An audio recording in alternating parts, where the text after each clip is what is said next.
Welcome, welcome to This Creative Life with Aurora B. That's me. I know it's been a tiny bit since I recorded, but I just wanted to jump on to share some wins and some encouragement for everyone. So as I mentioned on some of my last videos, I did do the immersion course with Bonnie Christine, and it was fantastic. I cannot recommend it enough. But it definitely was one of the reasons that I wasn't recording as much. I spent a lot of time focusing on the modules and actually building a collection of patterns in Illustrator versus the kind of one-off patterns I was doing with Photoshop earlier. And I am delighted to say that I already have my first purchase from what I think is a stranger on my Redbubble account from one of those designs I made in that collection through Bonnie Christine's course. And I haven't even uploaded all the patterns yet. So that's been great. I've been even getting some sales on Spoonflower. So many good things, so many good things. I found out yesterday, 2 days ago, that I won a honorable mention award for one of my pieces that's in a show in La Brea Gallery, which I was not able to attend because, yes, folks, I became a mom and I am so delighted to be a mother. It's what I've wanted for a really long time.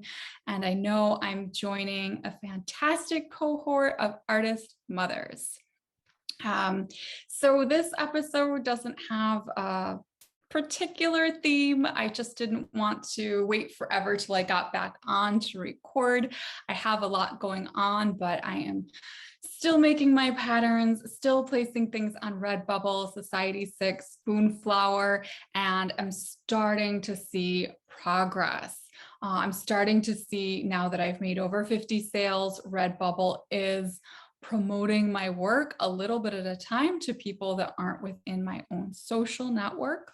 And speaking of social network, the one thing that I did want to talk about today on this episode was a tip that I got off the Bonnie Christine course. And that is about paring down on social media.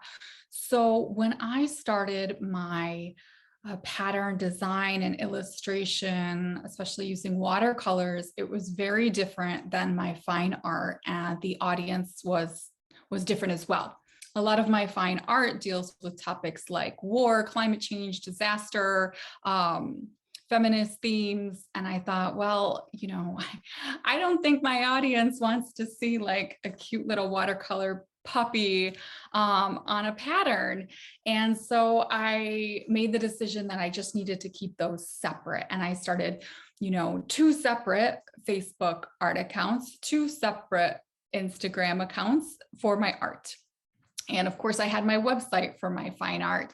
But the longer I've been doing the surface pattern design, which is about 6 months now, and only recently in Illustrator, the more I'm loving it. And as Bonnie Christine talked about in her course, and of course, I'm not going to give away all of her tips. You should join the course yourself.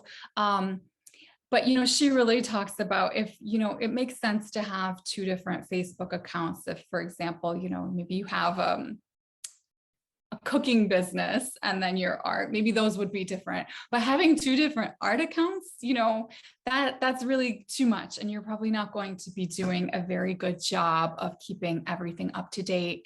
And consistency and all of that. And I was definitely seeing that, especially trying to do this YouTube channel, and I have a day job and I'm a mom, and then two kinds of art and all the other things I try to do in my life, like exercise and learn languages and, be a good friend and relative to people. So I recently, yesterday, posted on my illustration and design account that I am going to be merging over. I will be keeping that account open for a little while in case some of the places where I've put my contact information, people go, or maybe some of my followers look. I know I will lose tons of followers that I built, but luckily that's under 250 people so far, because it's, a relatively new account, and I figure it's better to cut my losses now and to start just merging everything into the one art account than going on for years and having these two separate things. So in the last few weeks, I, for example,